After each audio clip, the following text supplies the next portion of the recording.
Alright, with that reenactment out of the way, we are back, we are recharged, we're in Italy, and we're ready to discuss a topic that keeps people up at night. Simagic GT1. Why haven't they released an update for this wheel? What can you do to make it even better? Sure, more controls, but is that it? Where can you take a round wheel? Well, according to Simagic, you can take it nowhere and you do nothing. Sort of. There is this thing called GT Pro, but it's buried so deep in Simagic's website that you're essentially high-fiving Adele. But here's the thing, maybe it's for a reason. Maybe Simagic knows that they have created such a good wheel that the rest of the lineup starts sweating. Maybe it's illegally good, like should come with a warning and a lawyer good. But first, let's rewind.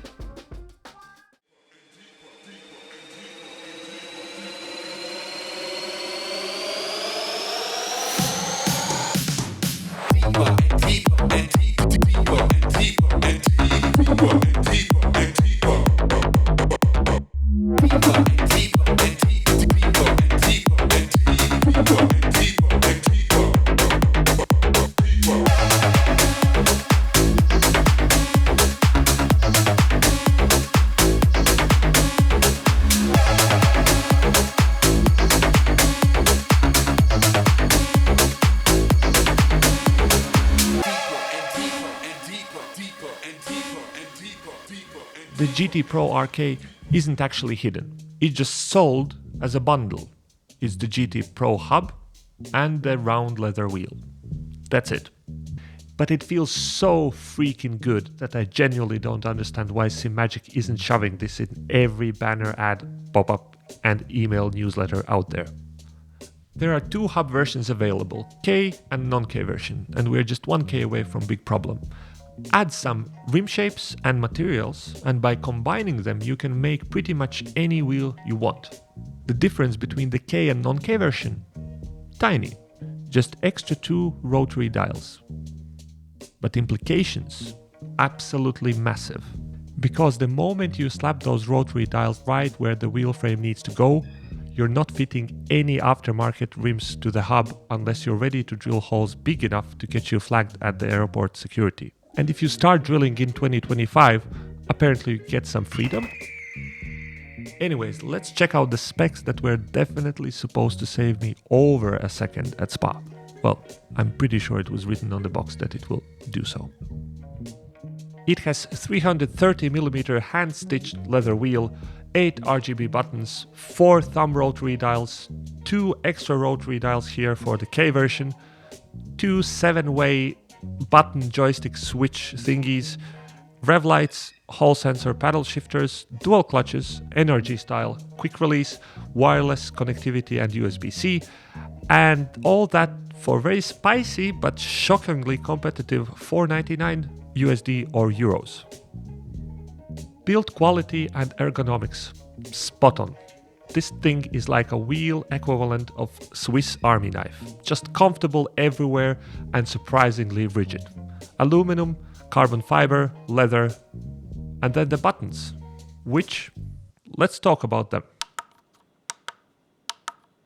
Buttons are tight and clicky, and I would say they're a little bit too clicky for my liking. I like the GT1 and GT4 buttons a little bit more. They had longer travel and they had these nice guards around them so you don't bump them accidentally mid-race. But at least these are not pre-labeled like they were on GT4 and GT1, so you are not forced to flash someone with your ABS. How ridiculous was that? Who would ever do that? The new thumb dials? We technically get 4. But only 2 are reachable unless you have thumbs like a slender man. They're way too low. The good news, they've got perfect click resolution. Not the oops, I twitched and changed 10 clicks type. You turn once, you get 1 click. Perfect. But then, the labels. Remember how ridiculous it would be to permanently label any input. Well, they're back at it again. They have silk-screened ABS and traction control on the panels next to the 2 rotary dials. I'm getting them off one way or another. Seriously, it's not okay. The K version's 2 extra rotary dials, nice, low resolution, very clicky, and unfortunately absolutely no knurling on them. So good luck turning them if your hands are even slightly sweaty. But hey, they do make your wheel look really cold or excited, depends how you see things. The 7-way button joystick dial thingies are clicky and have much higher resolution than any other dial on the wheel. So it's great for stuff that requires bigger value changes, like exposure in Assetto Corsa. Why use so dark? They do jam up if you try to turn them just with the thumb. Rev lights look good. They have adjustable brightness and you can turn them off completely if you got a DDU screaming revs in your face already. And if you do turn them off, they look very well. It's not like this huge bar that shouts rev lights but not working. They're cool. Shifters and clutches, the same as GT4 and GT1. Amazing. Don't change what works.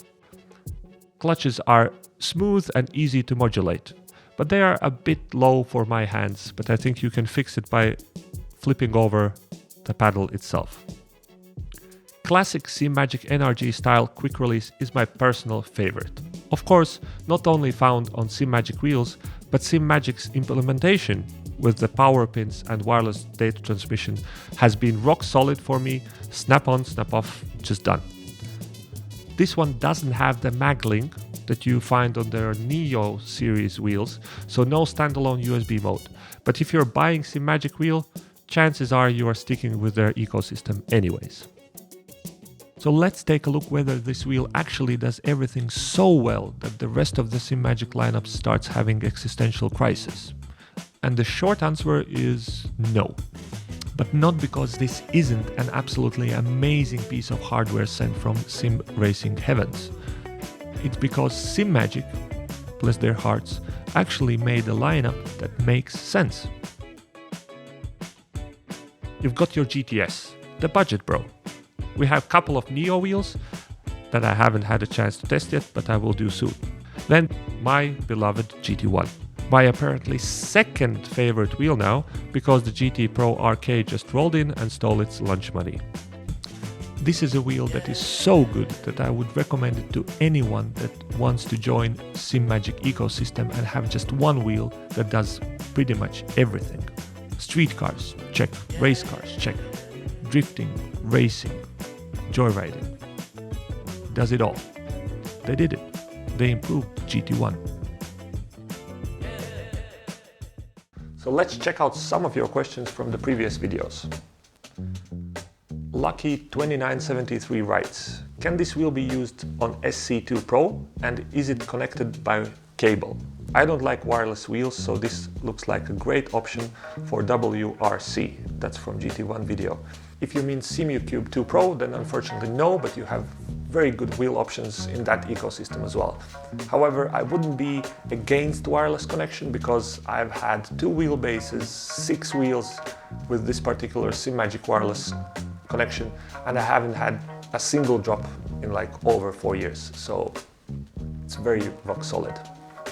Existence TR writes, the rotary knobs are not working well on my GT1. Did you check every click response? For mine, I need to turn 3 to 5 clicks to get any feedback. That's from GT1 video. Actually, I went back and checked mine as well, and I have similar issue, but not exact same. For me, if I turn the knob quickly, then it skips some clicks. But if I turn it slowly, then every click is registered. It's definitely an issue, so great catch. Racer57 writes, could you swap the dot brake fluid for mineral oil or baby oil like people do on mountain bikes? That's from P2000 video. Unfortunately you can't. If you put mineral oil in dot brake fluid system, the seals will swell and they might leak.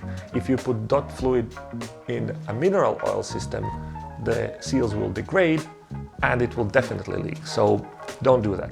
Also, you shouldn't do it on mountain bikes. So they are designed for this fluid at question and you should stick with the appropriate fluid.